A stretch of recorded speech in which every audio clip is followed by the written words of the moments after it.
Natalia Torres Quintero y el presente video entonces hace referencia a la actividad número 6, importancia de la internacionalización.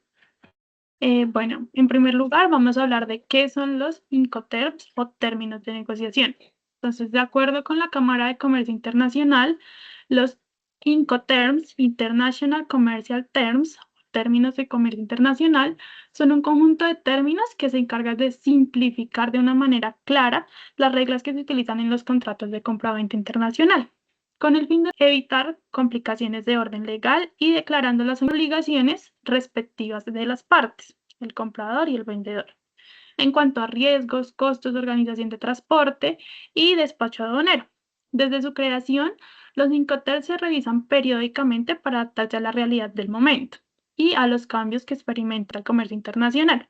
Su última actualización se dio en el año 2020 y realmente, aunque los Incoterms no son de carácter obligatorio, sí son demasiado importantes, ya que ayudan a evitar malentendidos, al establecer claramente las responsabilidades de cada parte.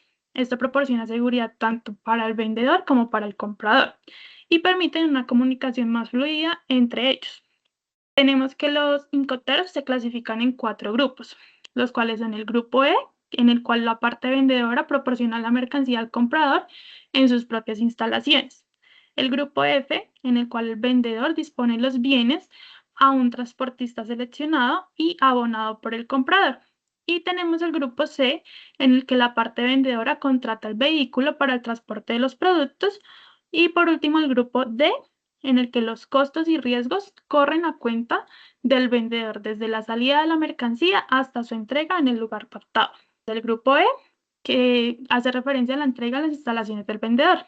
En este encontramos el término ex-works, mediante el cual el comprador asume la responsabilidad en el almacén del vendedor y se encarga de todo, incluido el transporte y el seguro.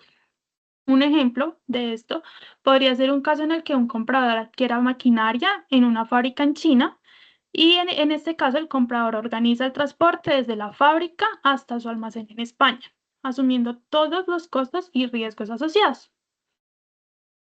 Bueno, a continuación tenemos el grupo F. En el grupo F hace referencia al transporte principal no pagado. En este encontramos el término FCA o Free Carrier, en el cual el comprador asume la responsabilidad y los costos una vez que las mercancías se han cargado en un medio de transporte o se entregan en el lugar específico acordado por el comprador y el vendedor. Por lo general se trata de un puerto. Tenemos también el FAS, Free Alongside Ship.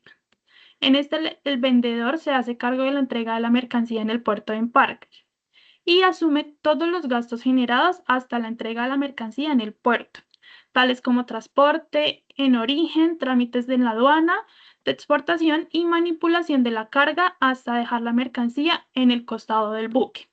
El comprador asume el riesgo y los costos desde el cargue de la mercancía al buque. Tenemos también el FOB, Free on Board.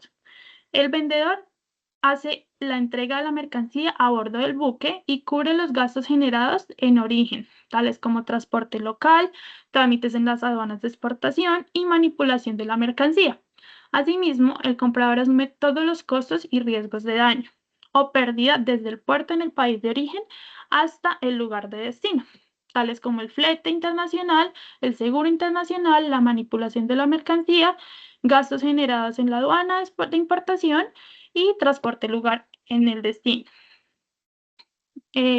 Tenemos también el CFR, que hace referencia al grupo C, transporte principal pagado. Entonces, CFR, Costs and Freight. En este, el vendedor asume los costos generados hasta entregar la mercancía en puerto del destino, tales como transporte local en origen, trámites en la aduana, exportación, manipulación en carga en el puerto en origen y flete internacional. El comprador asume los gastos del seguro internacional, manipulación de carga en puerto de destino, trámites en la aduana de importación y el transporte local en destino. Tenemos también el CIP, es Costs, Insurance and Freight, el cual es un complemento del CFR, donde se adiciona el seguro marítimo a cargo del vendedor. En este caso, el vendedor debe asumir los costos generados en origen, tales como transporte local en origen, trámites en la aduana de exportación, manipulación de carga en puerto, flete internacional y seguro internacional. El comprador asume los gastos de manipulación de la carga en el puerto de destino, trámites en la aduana de importación y transporte local en destino. Por este grupo también encontramos el CPT, Carriage Paid To. El vendedor hace la entrega de la mercancía y asume el costo del transporte hasta un puerto o destino acordado con el comprador. Esto incluye todos los gastos, trámites de exportación y transporte internacional. No obstante, la responsabilidad y el riesgo la asume el comprador desde que inicia el transporte internacional. También tenemos el CIP, Carriage and Insurance Paid To. En este se incluye el valor del seguro, que es responsabilidad del vendedor. El vendedor debe cubrir todos los gastos relacionados con la manipulación de la carga, tales como el transporte local, trámites de exportación, transporte y seguro internacional. No obstante, la responsabilidad y el riesgo la asume el comprador desde que inicia el transporte internacional. Finalmente, encontramos también el grupo D, en el cual hace referencia a la entrega en las instalaciones del comprador. Acá encontramos los términos DAP o Delivered at Place, en el cual el vendedor entrega la mercancía en el país de destino, en el medio de transporte, y asume los costos generados en origen, tales como transporte en origen, cargue, aduana de exportación, transporte internacional, seguro internacional y demás movimientos ocasionados para lograr el despacho de la mercancía en el país de origen. Y los costos en el país de destino, como gastos por manipulación, movimiento de la mercancía y transporte en destino hasta entregar la mercancía en el punto designado. El comprador debe asumir los costos y gastos generados en la aduana de importación. Otro término que encontramos acá es el DDP o Delivery Duty Paid, en el cual el vendedor cubre todos los gastos ocasionados tanto en origen como en destino.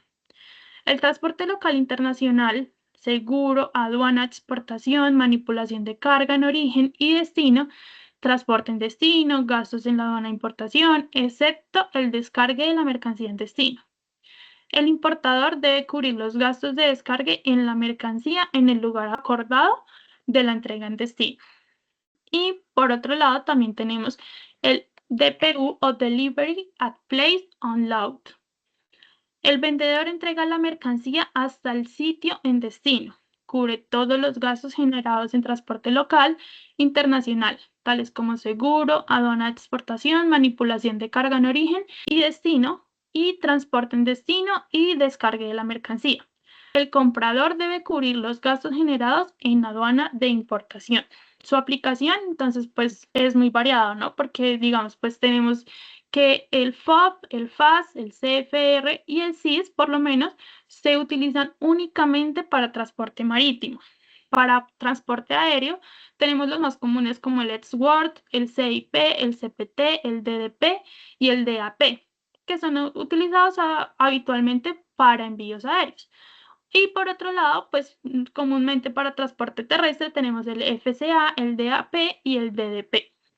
Bueno, para escoger el Icoter, pues depende de muchos factores, ¿no? Como por ejemplo la naturaleza de la mercancía, pues ya depende si es a granel, si son contenedores o si son cargas especiales. Las modalidades de transporte, como ya lo veíamos, entonces tenemos marítimo, aéreo, terrestre. Los costos, pues también, entonces cada Icoter pues implica una distribución diferente de los costos, ya sea Edgeworth, bueno, depende, ¿no? Los riesgos. Entonces, el riesgo de pérdida o daño a la mercancía varía según el Icoter. Pues generalmente el que más utilizamos es el costo seguro y flete, pues que es el que genera como más seguridad tanto para comprador como para vendedor. Y la documentación igual varía de acuerdo al Icoter seleccionado. Por ahora, entonces esto sería todo con respecto a los Icoters. Muchísimas gracias por la atención prestada.